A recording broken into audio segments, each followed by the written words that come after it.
Hi guys, good morning, afternoon, and evening wherever you are. Hope you are having a great day. First, I definitely want to give a shout out to David Kloss for his donation to the channel, and I will have a thank you scoreboard similar to Ace. And if you have a registered business in the United States, then I don't mind putting that on there as well, along with your name. Donations help a long way, and my Cash App info is also in the description. And even if you do not donate, likes and comments are free. They are helpful, which is absolutely appreciated. Now, the women's 400 hurdles that took place in the Diamond League was not a surprise in terms of who would place first in this race. Clearly, I think Femke Bol would have had this race in the bag anyway. She has ran terrifically this year. Also, she came into this race with the most Diamond League points.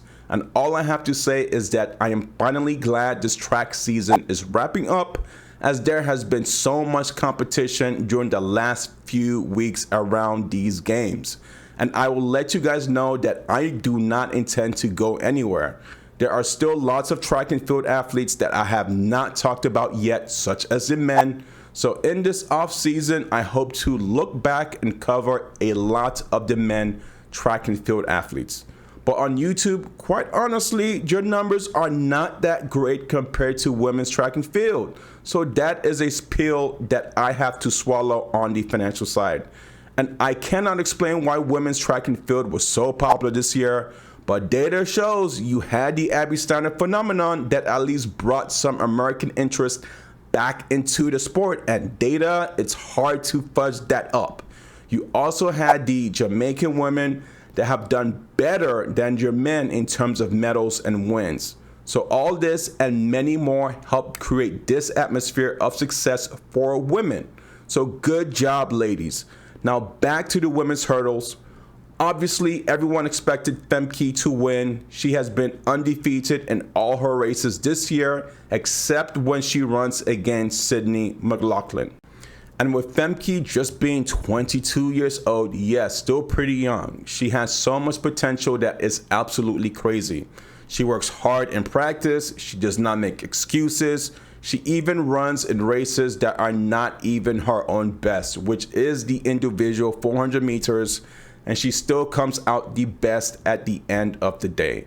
For example, at the European Championships 2022, she came in first place with a time of 49:44, which is a pretty good time. And I am not sure what her schedule is going to be or into in 2023. If she wanted to, I think she can also handle running the individual 400 meters as well.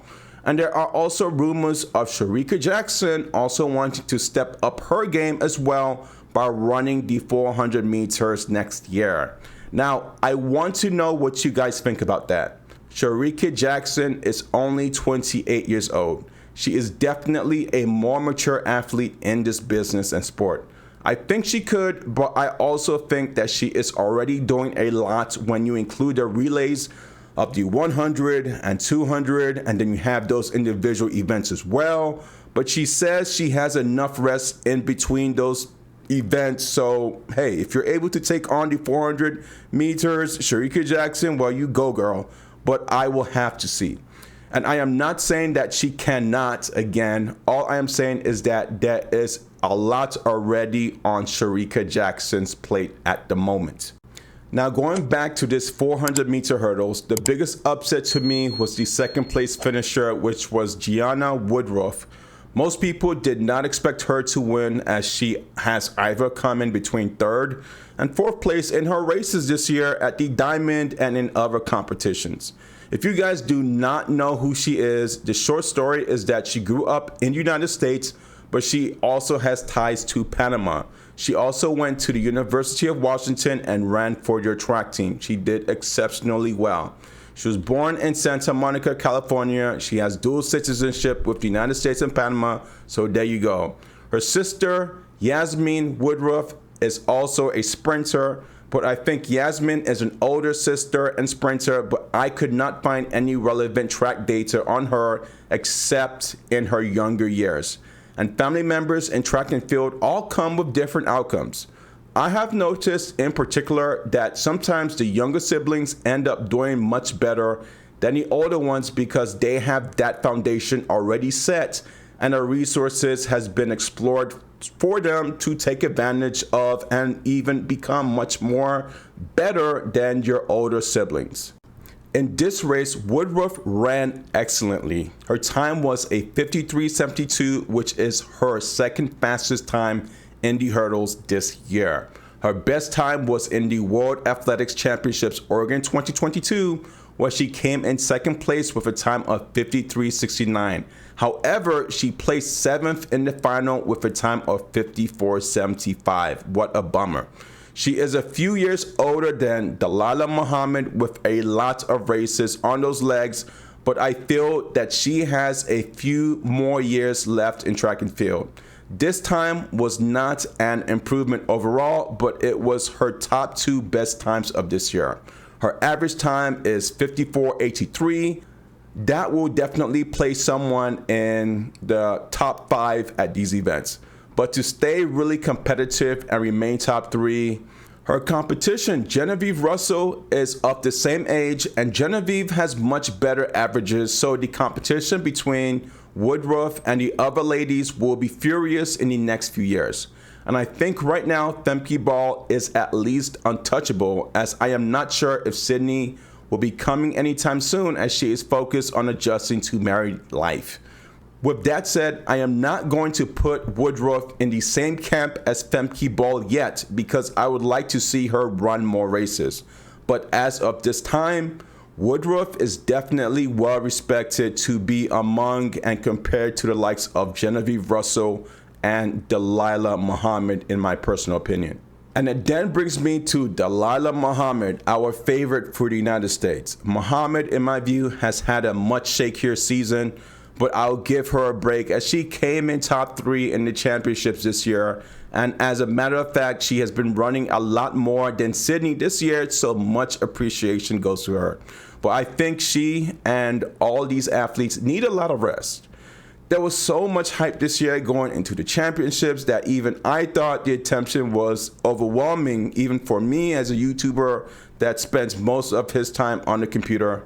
Now, as much as I am very appreciative of Dalilah, I don't know what her plans are for the future. So will she decide to stay on the 400-meter hurdles, or will she gravitate towards other events like the individual 400, which I think she can perform marvelously well, or at any of those 4x400 relays?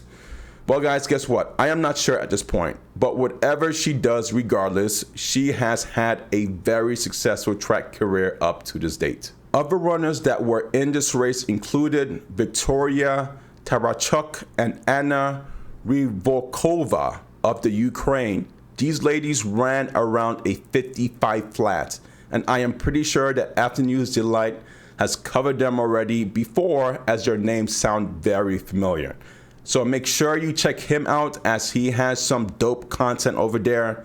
We were really a few of American YouTubers that talked about Femke Bol early and these other athletes until everyone jumped on right now talking about Femke and Gina and also Abby Steiner.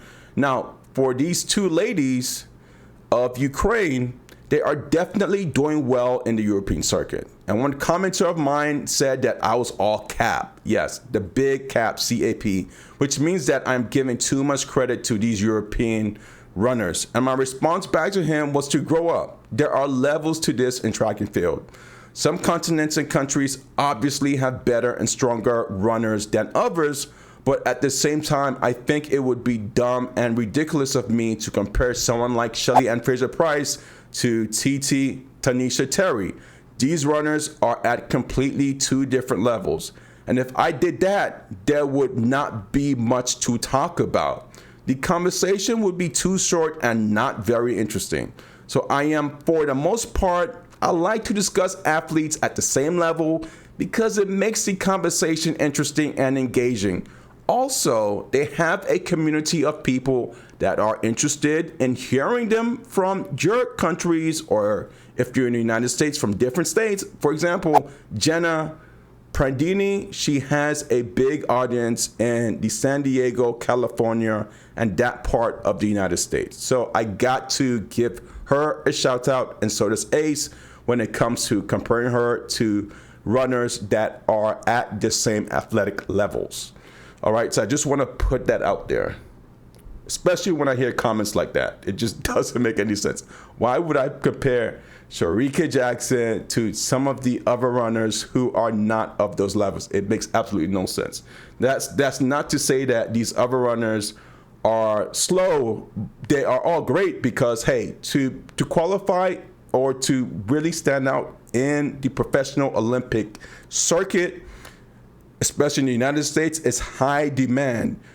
Gianna Prandini runs a sub 23, which is very impressive. If she were to say, hey, I'm going to leave the United States, you guys are too much drama, I'm going to go over to Europe, she would do exceptionally well and place like top 3 in all her events. So hopefully, Gianna Prandini, please don't leave the United States. Don't go to Italy or whatever. Stay right here, because we want you and we like you.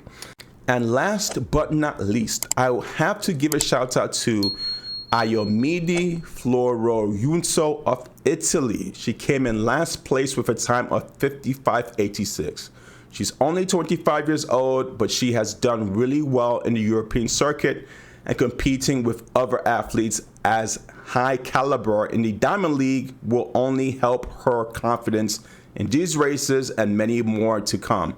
Her resume already includes top 8 at the Olympic Games, 2-time top 8 at World Championships, 8-time at the World Indoor Championships, and also the European Under-23 champion. And her specialty is definitely the 400-meter hurdles. And that is all I have for this report, guys. To do this again, congratulations. And that is all I have for this report. To do this again, congratulations to Femke Bol for coming in first place. However, Gianna Woodruff, you are amazing. Great accomplishment for pushing yourself at that last stretch. I think she will definitely be talked about for many years to come in track and field. So keep her in your radar. Have a great day, guys. I'll see you later. Bye.